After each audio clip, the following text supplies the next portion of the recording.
Good morning, everybody. Before we get started, JD, just want to make sure we can hear you and you can hear us.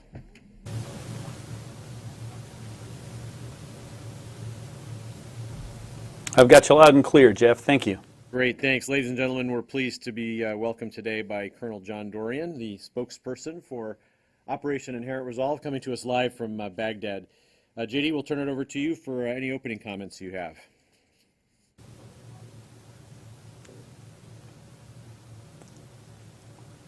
Great, thanks, Jeff. Good morning, all. Today we'll start in Syria and we'll move on to Iraq. In Syria, significant progress is being made in liberating previously held Daesh territory.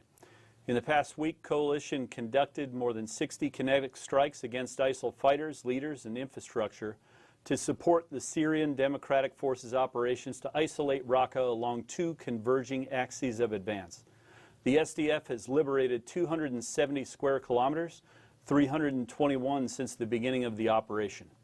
As you know, Daesh consider Raqqa their capital in Syria, so we expect resistance to stiffen as forces move closer to the city. Of note, coalition forces conducted a strike resulting in the death of Iraqi national Abdel Basit al-Iraqi, who was emir of ISIL's Middle East external networks, including against American, Turkish, and European targets. Abdel Basit was struck and killed November 12th in Raqqa, Syria. He was a key facilitator for ISIL's external operations routes through Turkey and was responsible for attacks within the Middle East.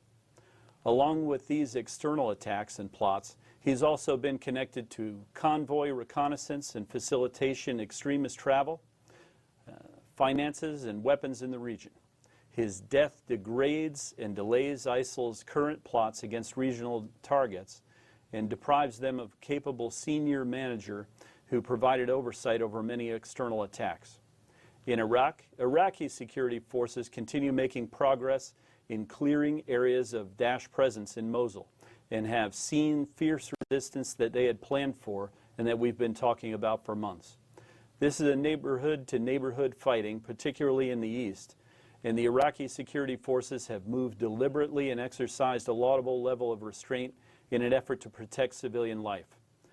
Daesh have done the opposite, taking human shields, dressing as ISF, and arresting people who react positively to their presence, arresting civilians for having phones and using tunnels to infiltrate civilian neighborhoods. This is extremely tough fighting, but the ISF have continued their advance, liberating Nimrud this past week after initial tough fighting, followed by Daesh retreating toward Mosul. As many of you know, the enemy destroyed a lot of ancient architecture at Nimrud and then sold artifacts on the black market in order to finance their operations. This is another in the string of atrocities conducted by Daesh, and the evidence of these events mounts as they continue to lose territory. Finally, I'd like to show a video taken near Tel Afar. Jeff, if you could roll that video. Coalition air.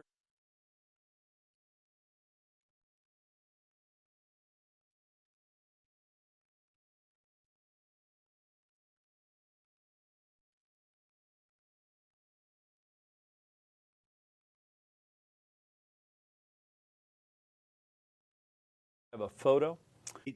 JD, if we could ask you to go back, we lost you when we switched to the video. Could we ask you to tell us about the video again, and then we do now have the photo up. You can talk to the photo as well. Good.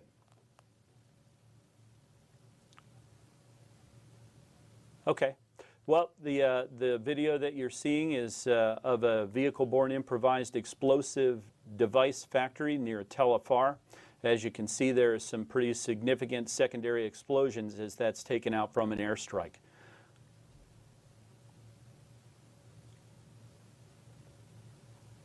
Next, tell us about the photo we see. You'll have to let me know once the video's done, Jeff. We're ready to talk about that cool photo. The photo that you're looking at is a vehicle-borne improvised explosive device that was captured in Peshmerga territory, and it's now used to train Peshmerga forces at one of our training sites in northern Iraq. As you can see, it's reminiscent of a Mad Max vehicle with armored plating in the front to protect the driver until he can detonate the explosives he's carrying on board. The coalition has used strikes mostly from the air to destroy these anywhere that they can be found. Around Mosul, we've destroyed 60 plus since the Iraqi forces commenced their operation to liberate the city on October 17th. And I'm sure you recall that we destroyed hundreds of these during the shaping operations in the months leading up to the Mosul operation. Okay, so now I'll be delighted to take your questions.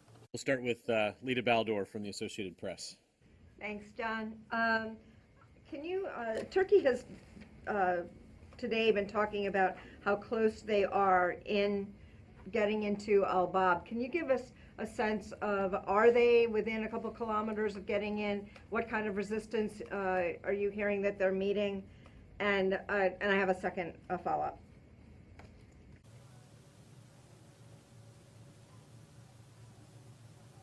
Sure. They're very close. The last I heard, they were within a couple of kilometers. I just checked in with our ops center. They've not yet moved into Al-Bab and taken the city, but they are very, very close. Encountering some pretty tough resistance, they do expect to be able to power through that. And secondly, we keep hearing about this effort and need to train up more Syrian Arab fighters. Can you give us an update on how that's going? How many are coming in? How many do you have trained up now?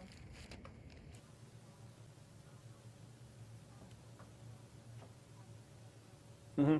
Well, you know what, the number that we have, I don't have an updated number on that. I can tell you that our partners are very keen to increase the size of the force, particularly of Syrian Arabs from the local area there. We'll have to owe you an update on the numbers that they're getting. But do you have any sense as to whether or not the effort is actually moving? Is there an increase at all, do you know?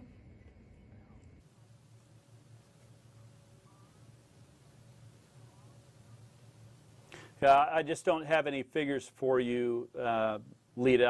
I don't know. I'll have to check in on that and owe you that answer. One thing I would say, though, is we do expect this isolation phase to go on for a number of weeks, perhaps months even, and it's going to be a deliberate approach. So, you know, there's plenty of time for our partners to work this issue. Tom Bowman from National Public Radio. Hey, Colonel, I want to stay in Al-Bab for a second. There were a lot of people here in Washington that were concerned about the Turks moving on Al-Bab, you know, basically cutting off the two Kurdish enclaves, and maybe in Syria, you know, made some comments about maybe we'll attack the Turks if they head to Al-Bab. Just give us your sense from the command over there. Is this a good thing or a bad thing that the Turks are heading to Al-Bab? And will it, you know, have problems with the Kurdish forces heading toward Raqqa? They'll be looking over their shoulder.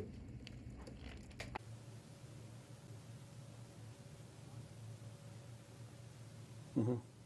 Well, this is a situation where Turkey, with their partnered force, have made the decision that they're going to take Al-Bab. It's a very complicated battlefield with a lot of actors, with sometimes competing interests.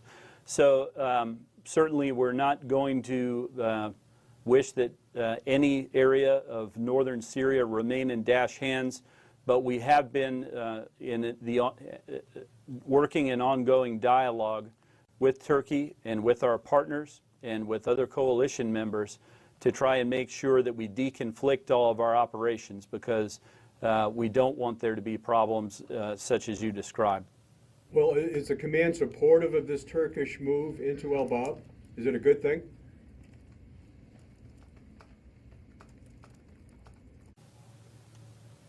Mm-hmm. Well, you know what I would say about that is the coalition has not been a part of the Turkish advance toward Al-Bab. This is a national decision that they made.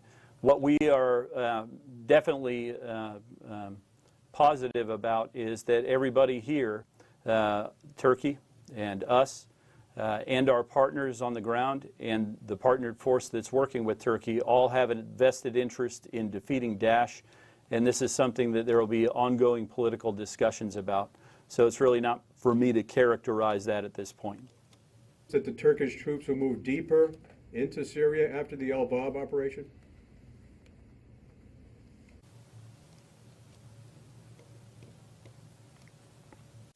Well, that's a decision that they'll make, and it'll be one, again, that'll be the focus of ongoing political discussion. The coalition continues to work with our partners, the Syrian Democratic Forces, and their contingent of Syrian Arabs to isolate Raqqa, and then we'll continue the political dialogue with Turkey and our partners and our allies on the way forward from there. We'll do Courtney Cubey from NBC News. Hey JD, just one more on Al Bab. So when you're saying there's political discussion, you're saying that there's no military to, I guess, the coalition or U.S. military to Turkish military discussions encouraging them to, continue to go after ISIS, but leave the YPG alone and maybe not move towards Al Bab. There's no mill-to-mill discussion going on about that?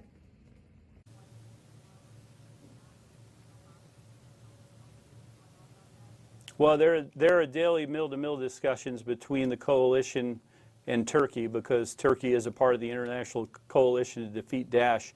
As far as the deconfliction effort, that's kind of what we're talking about here. So what we want to do is keep everybody focused on defeating Daesh, make sure there are clear lanes in the road for all of our partners to make sure that there's no miscalculation or misunderstanding or where we end up with a situation that complicates matters rather than facilitating Daesh's defeat. And the Turkish move towards Al Bab, you haven't seen that slowing down the SDF move towards Raqqa? That's not having any impact on the movement with the YPG component of the SDF?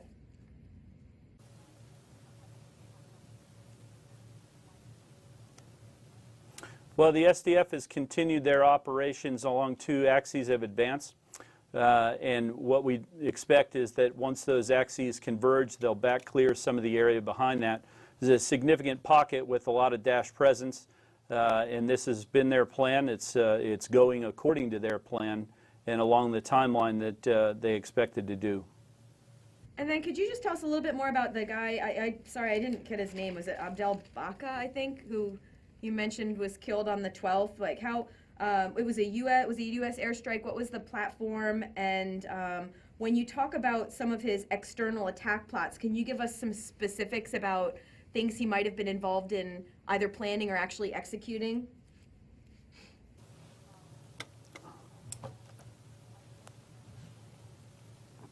No, you know what, Courtney, I just don't really have that level of detail to provide. So we can take those questions and follow up with you afterward. Cool, thank you. Next we'll go to Kasim Illeri with Anadolu. Colin, thanks for doing this. My question would be about a controversial tweet by Presidential Envoy Ambassador McGurk, who said that YPG elements are still in Manbij to train the local fighters, and these guys are going to leave the part Manbij and cross the east of Euphrates after local units complete training, McGurk said.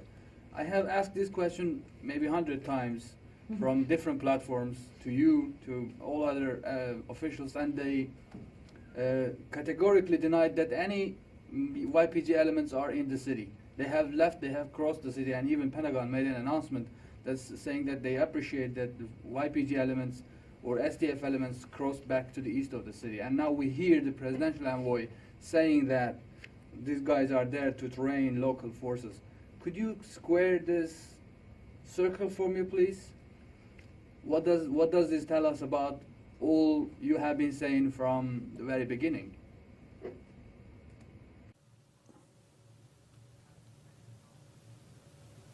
Mm-hmm. Well, what we had been saying from the beginning is that the YPG had largely left and that the leadership elements were gone.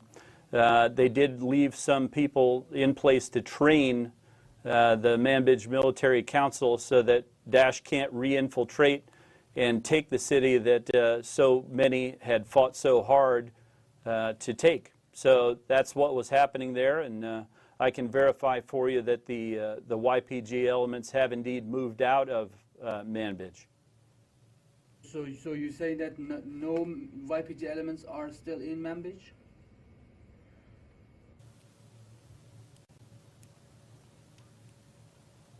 That's right.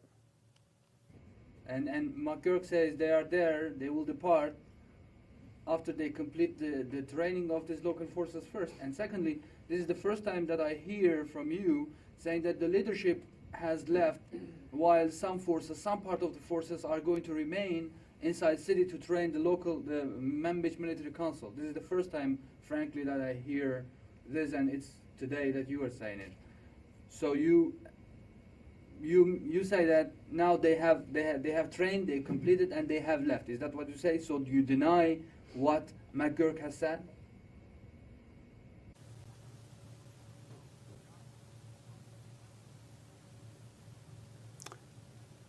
No, I'm verifying what Special Envoy McGurk said.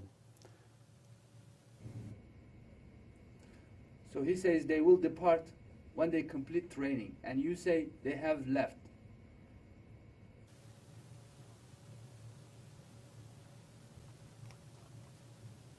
Yeah, that's my understanding, yes. Thank you. Yes, ma'am, Yeah. from Kurdistan 24. Right. Lori Milroy, Kurdistan 24. The Shiite militias, the Hashd al-Shabi, are now moving on Tel Afar. They're very close to it.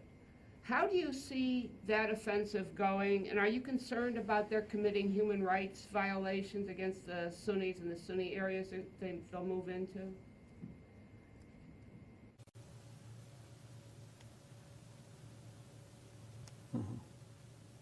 Well, what we know about the Popular Mobilization Forces is that they've moved out southwest of Tel Afar. They're not in the city; they're very close to it, and that move is intended to block any egress area for Daesh who are in Mosul. It'll block them so that they won't be able to move westward as the pressure inside Mosul increases. So that's the Iraqi plan. That's what's been briefed to us, and that's what we've observed on the battlefield thus far. Into Tel Afar once they're on the edge of the city?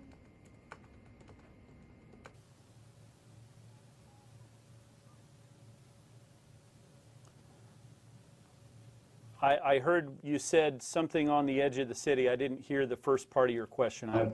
Once they get to the edge of Tel Afar, they're very close to it, as you have said, will they move into the city itself?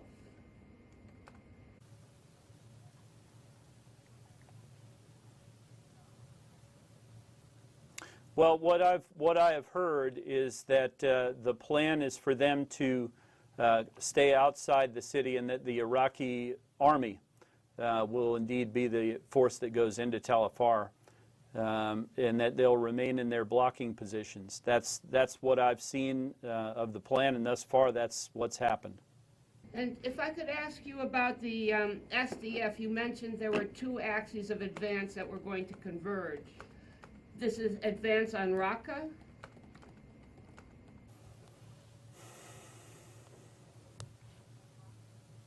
Yeah, that's correct. It's advancing toward Raqqa, and then they'll converge and then back clear the pocket that they created with their advance. So they're moving toward Raqqa, and then they'll back clear the area that they create on the two axes of advance. How do you assess their progress so far?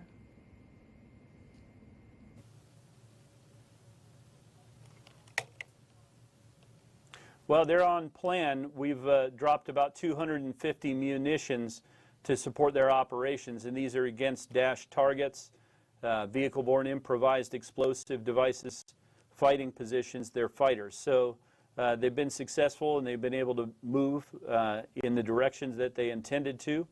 They've met moderate resistance along the way, but they've been able to execute their plan. Thank you. Next we'll go to Laurent Bartholomé with Agence France Presse. Hi, Colonel. Thank you for doing this. I'm not sure I understand the position of the coalition towards the Turkish offensive on Al-Bab. Are you saying that the coalition will not do any airstrikes, for instance, to support the Turkish forces' effort?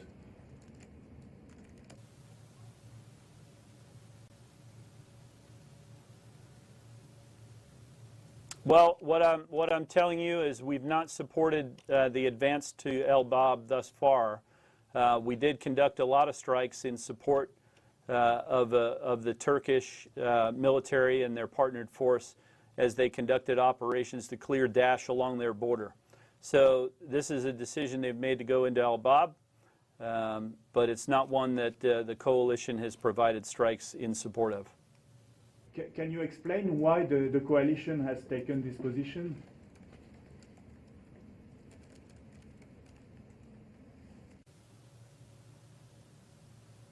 Well, we believe that all the operations in Syria against Daesh should be coordinated very closely between all the parties that are involved. This is something that they've decided to do independently, and what we'd like to do is to continue to work with them to develop a plan where everyone remains focused on Daesh. We have good deconfliction measures in place, and we don't have any chance of partners that both have an interest in defeating Daesh converging in a way that would be unhelpful. Okay, next we'll go to Ryan Brown at CNN. Hello, Colonel. Thank you for doing this. Just a question on Mosul. So have U.S. advisors entered the city as the CTS kind of makes progress, going neighborhood by neighborhood? Have they at any point entered the city and maybe have left or are in the city now? Could you talk a little bit about whether or not U.S. personnel or coalition personnel have actually breached the city limits?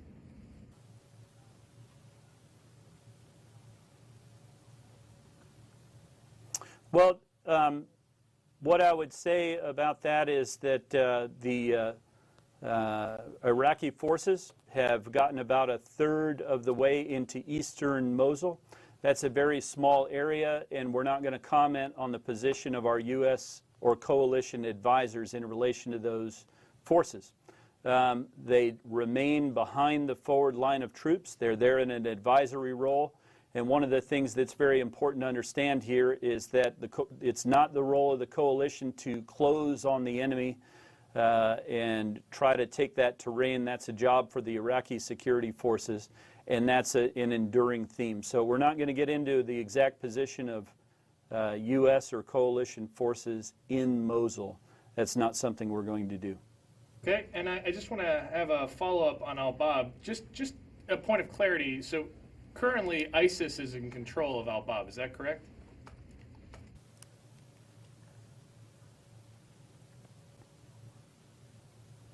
That is correct. Not for long, probably. That's good to know. And so I'm just, I guess, following up on Laurent's question about, the decision not to conduct airstrikes against ISIS in Al-Bab in support of the Turkish incursion. Is that? I mean, that seems to be a signal that there's it seems to be a pretty strong signal to a member of the coalition that what they're doing is not appropriate.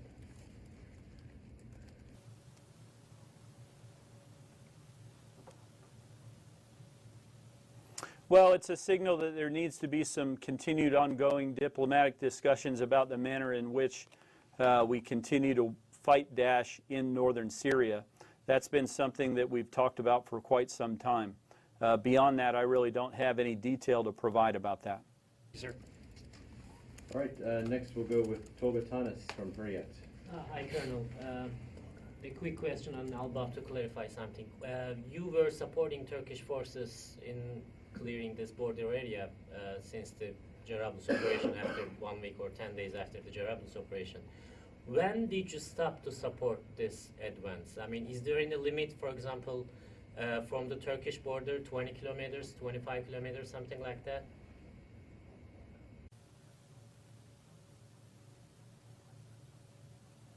Mm-hmm. You know what, I'm not going to get into the coordination process that we have with Turkey. That's something that we do between us and our ally. I understand why you're asking, but it is a matter of operational security. That's just not something we're going to get into. Can you give us a timeline? I mean, when was the last time that you supported this advance? 1 week ago or 2 weeks ago? When did you stop this support to the Turkish advance in the area?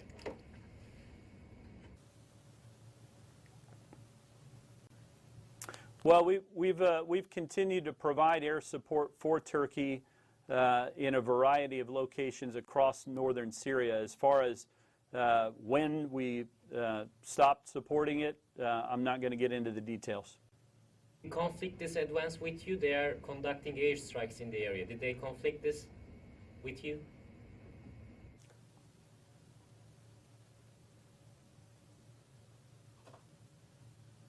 I couldn't hear what you said.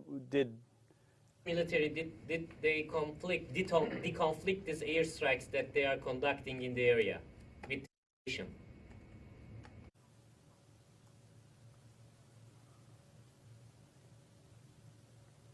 I would have to check on that. I know we have a lot of ongoing dialogue with Turkey about airstrikes and deconflicting those and making sure we maintain safety of flight, but I don't know the answer to that. We'll take that question and get back with you. Last one, Colonel. Do you have any communication channels with the Afrin Kurds who are also advancing to Elbap? And are you concerned any clash between Afrin Kurds and the Turkish military in the area?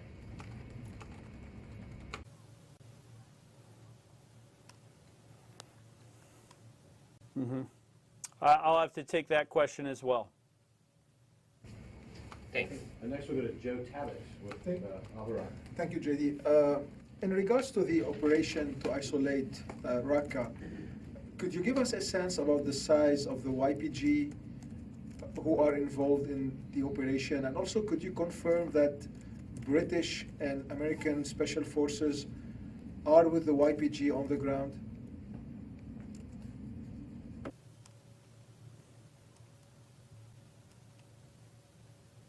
Well, I'm not going to confirm the location of coalition forces in Syria. We've not done that, and we're not going to get into that business now.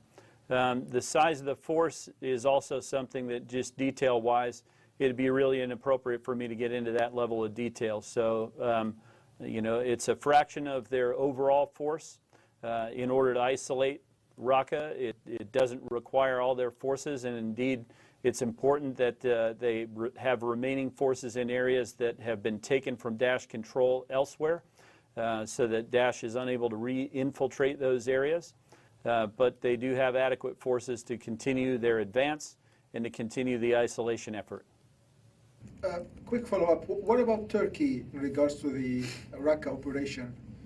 Do you know if Turkey will play any role in that operation?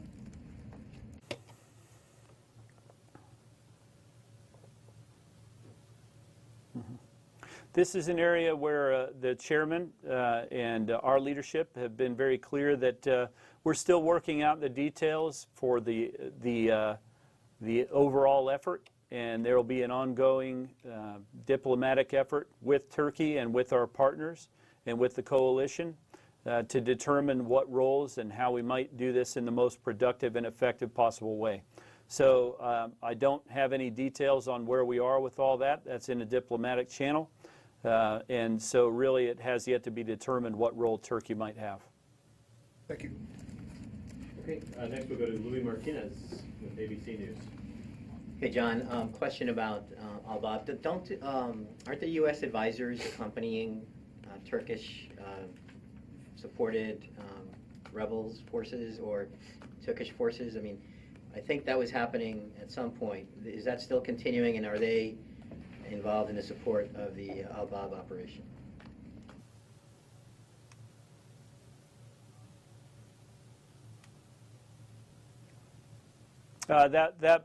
We did have forces partnered with Turkey and their partnered forces for quite some time through a lot of the operations in northern Syria. They are not a part of the advance on Al-Bab.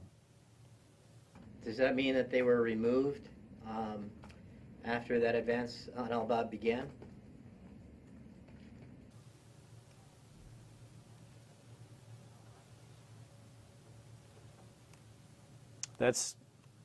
Yes. Can I ask you a question about Mosul, please? You're talking about the tough fight between in the eastern part of Mosul. How is that complicating the presence of civilians in that battle space? How is that complicating the potential for airstrikes there in support of the ISF? And can you describe the efforts to prevent civilian casualties on that battle space?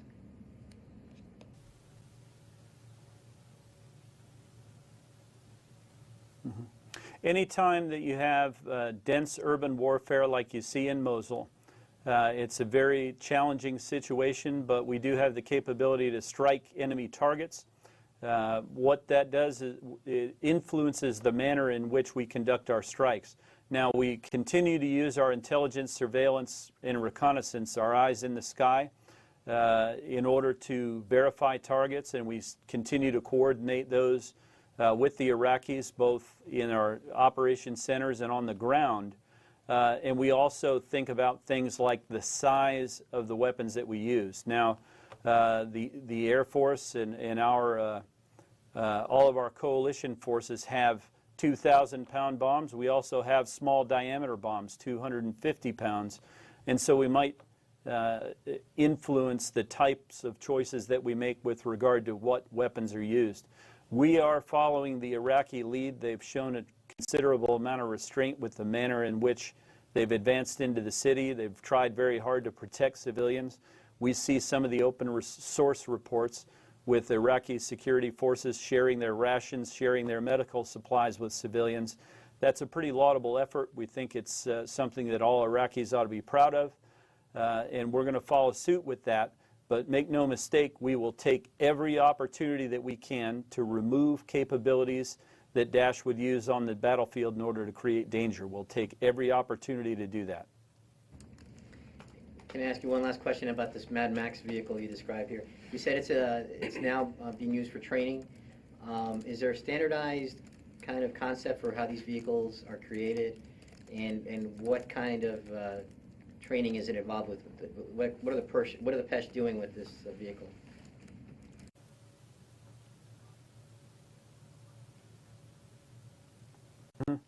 Well, as far as that vehicle, that is a captured vehicle-borne improvised explosive device. So it was stopped with 50 caliber weapons fire. As you can see, the front of it has a significant amount of armor plating, and what that does is it protects the driver so he can maneuver the VBIED into position and then detonate the explosives that are in there. So as we conduct our training, and this is something that's been going on for some months with the Peshmerga and with the Iraqi security forces, we knew that they were going to go into a dense urban type fight in order to take Mosul. And so they use this capability and teach the forces how to react to that threat and don the appropriate weapon so that they can stop those. Thank you. All right, next we'll go to Lucas Tomlinson with Fox News. Colonel, just to follow up on Ryan's question, can you rule out that U.S. forces are inside Mosul?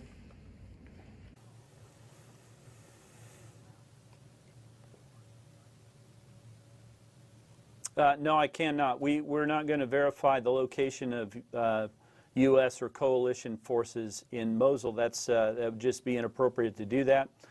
We do remain behind the forward line of troops. It's not our role to take terrain or close with the enemy. They're there as advisors. As the Iraqis move, if they need us, we'll go where they need us. How important are those U.S. advisors to this fight?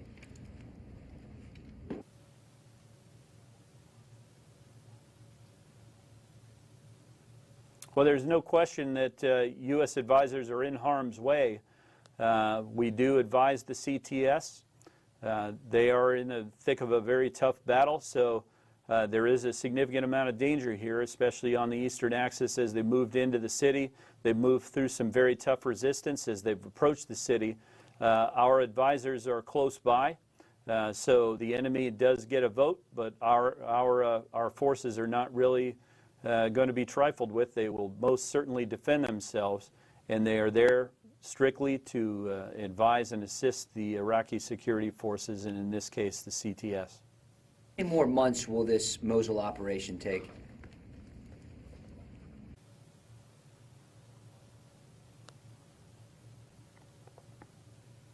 It's very difficult to predict how long it's going to take as all the Iraqi security forces converge on the city and the Iraqis continue to maneuver through there, and we continue to conduct our strikes. We've conducted more than 4,000 so far, dropping bombs on Daesh targets, and that's killed hundreds of their fighters. It's removed hundreds of their fighting positions and weapons. We've taken out more than 80 tunnels, taken out more than 60 vehicle-borne improvised explosive devices. Eventually, the enemy is going to break. It's going to take quite some time, and what they've done, all these tactics that they've used to increase danger for the civilians there, what that means is it's going to be a very deliberate fight, very dangerous fight for the forces that are advancing there. But we'll continue striking the enemy until ultimately the Iraqis are going to take that city, and that is, as you know, the Daesh capital in Iraq. It's going to be taken from them, and then they'll be back to just being a garden variety terrorist group. And the Iraqis will be in mop-up duty then. Lastly, how tenacious is ISIS in this fight?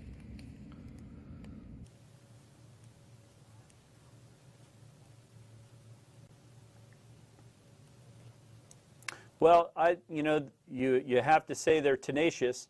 I would also say they're despicable, because what they've done is they poison the air that Iraqi children breathe. They've lit a bunch of oil fires that also poison the air. They've used vehicle-borne improvised explosive devices and detonated them in civilian areas.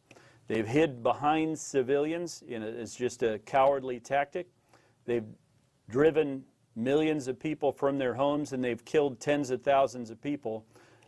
So really, while they are certainly, a very tough and adaptive enemy, really what they are is a despicable enemy with absolutely no legitimacy whatsoever, using cowardly tactics. Okay, Courtney Kube, I think you got a follow-up. Can I just ask you about Aleppo and Russia's, the recent strikes in Aleppo in the last 24 to 48 hours? What's your assessment, now that they've been going on for a while, on who's conducting most of the strikes? Is it Russia or is it the Syrian regime? And what are the fighter jets that are flying off the Russian carrier? Do you see them actually dropping anything in Aleppo? And can you give us any sense of what they're striking?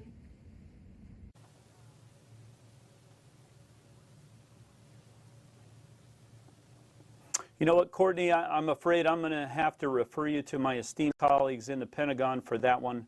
We're focused strictly on the fight against Daesh, and all those issues are not really a part of our portfolio. Although they're in Syria, there's not really a significant Daesh presence in Aleppo, and all the things that you're asking about are just not things that we track day to day here in the Joint Task Force Operation Inherent Resolve.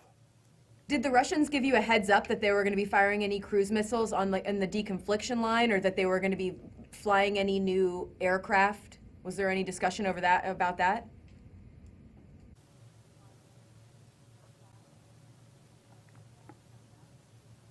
I'll have to circle back with you on that. I know we continue our deconfliction effort with the Russians. That is an ongoing process. I'll have to check, and we'll owe you that answer, Courtney. Thank you. Ma'am, I'm sorry, I don't know your name. Caroline, Hawk Defense One. Hi, Caroline. Go ahead. Hi. In the immediate week after the Kurdish allies announced their intent to begin advancing on Raqqa, we saw a quick ramp up of supporting strikes in, say, places like Ain Issa, and now kind of a tapering off to maybe an average or a slightly above average pace. Can you talk to me a little bit about the pace of the advance and how long you expect it to continue, and the support, U.S. support of it?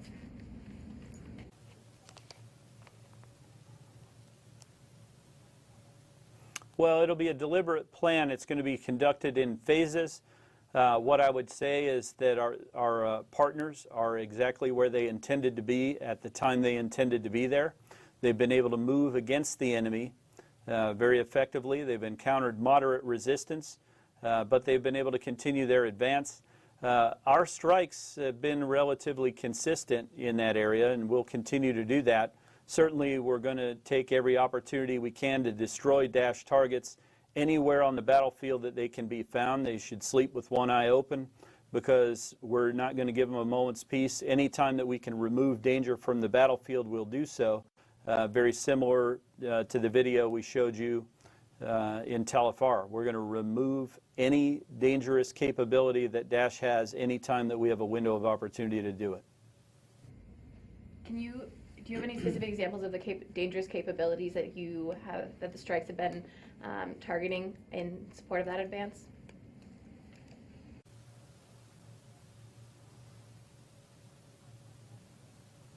Well, what we've encountered is that Daesh, in anticipation of the advance on Raqqa, they've created a significant number of fighting positions. They have formations, groups of fighters positioned in order to try and harass the advance. And what we've done is we've taken every opportunity to remove those from the battlefield with extreme prejudice. All right. Next, go to Kasim. You had a follow-up, sorry. Colonel, I don't want to misreport you, so I want to make something very clear. Could you just clearly say whether there are YPG forces in Manbij or not?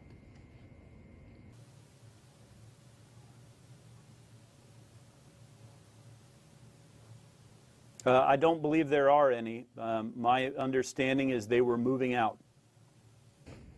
Thank you. And the other question, you said you characterized the suspension of air support to the Turkish-backed forces in northwest Syria as a significant signal for continuing diplomatic discussions that about how the counter-ISIL fight should be conducted in northwest Syria.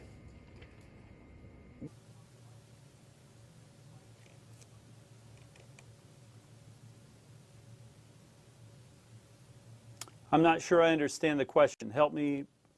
You characterized the suspension of airstrikes in support of the Turkish-backed forces in northern Syria as a signal for the continuing diplomatic discussions about how to continue to conduct the fight against ISIS in northwestern part of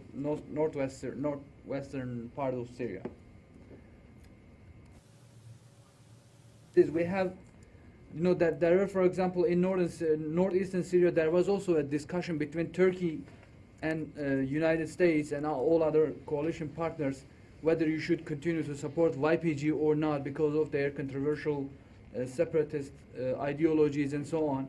And despite of all these discussions, the strikes in northeastern Syria continued. But when you come to the northwest part of the Syrian territory, now you are putting some kind of conditions saying that before we resume the diplomatic discussion should come to a point.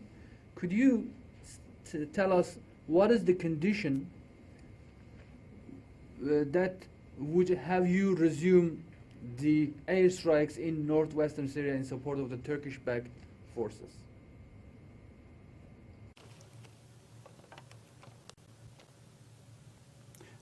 I think what you're asking about is the subject of ongoing diplomatic discussions.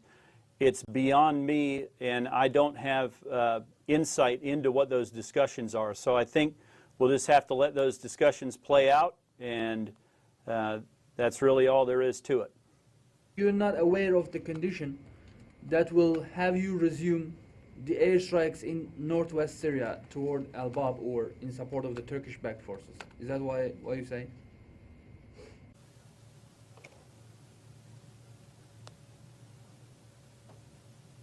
That's exactly what I'm saying. I'm a spokesman for military operations. This is a diplomatic issue that's a subject of ongoing discussion. I need to let the diplomatic side work that issue out. It's not my place to opine about it. Lori, would you have a follow-up? Yeah, I want to follow up on your answer to my question on the popular mobilization units in Tel Afar. You said the Iraqi army will be the force that enters the city. Is the Iraqi army prepared to do so in the near future, or have difficulties with Mosul sort of slowed that down.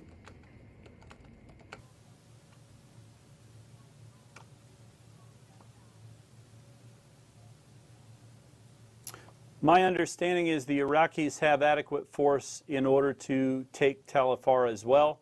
They'll do so on the timeline of their choosing. They're going to continue operations in Mosul. We're not going to put a timeline on Tal Afar. So do you have a sense whether it's like 2 weeks or a month from now? Do you have any idea?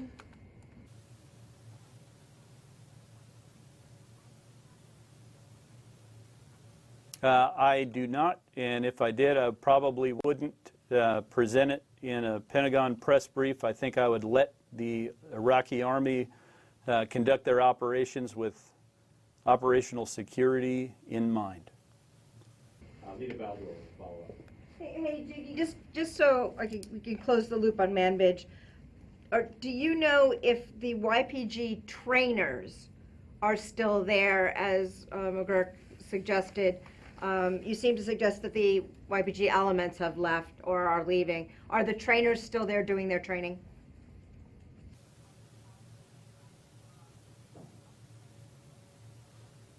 You know what, I think I'd have to circle back with you. My understanding is they are departing, and they were doing that today. But as far as whether every single one of them is gone, I think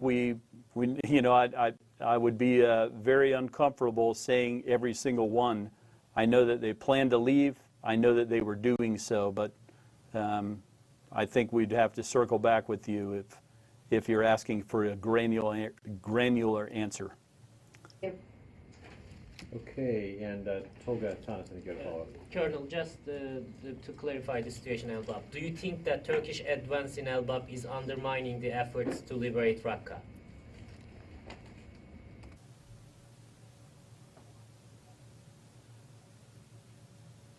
I said nothing of the sort. I just said that we haven't supported that operation, and there are ongoing diplomatic discussions about the way forward for how Raqqa will be retaken. Townsend had said to Wall Street Journal that Raqqa operation had hampered by the Jarablus operation when the Turks started in August to clear the area from Daesh, the region, the border area. He had said to Wall Street Journal that Raqqa operation was hampered. So is this the implication, the same implication that the basic concern of you stop this support to advance of Turkish military? Is this the same concern that you have regarding Raqqa operation?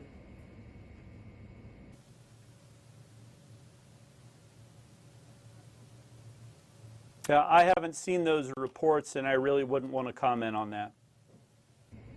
Laurent, go ahead. Yeah, just a follow-up on the Manbij situation. Can you just recall who is in charge now of the security in Manbij? Who is in charge of the population in Manbij?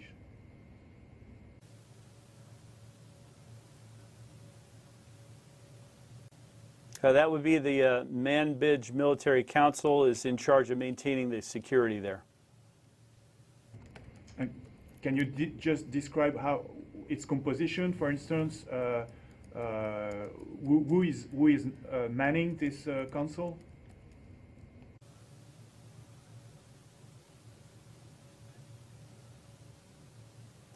You know what? I think I'd have to owe you the answer on that with the details. Kevin Barron, Defense One. JD, how are you? I'm going to have fun and ask you about Trump. But actually, about the transition. With the presidential transition, has there been any requests from the Iraqi government to meet with U.S. commanders to go over any kind of what comes next or concerns about the incoming administration or questions? Does anything like that happen with the Combined Joint Task Force commanders at Townsend?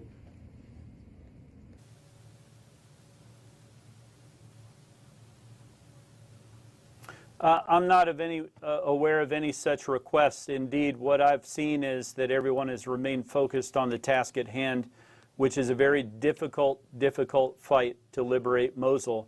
The Iraqis have stayed on that. It's the appropriate thing to stay on because it's a very tough fight, and it's going to take some time for us to get through that. All right, thanks. I'm sure you look forward to your first visit from the incoming commander-in-chief. Good luck. All right, I think we're out of time. Colonel Dorrian, we thank you for joining us and look forward to seeing you again soon.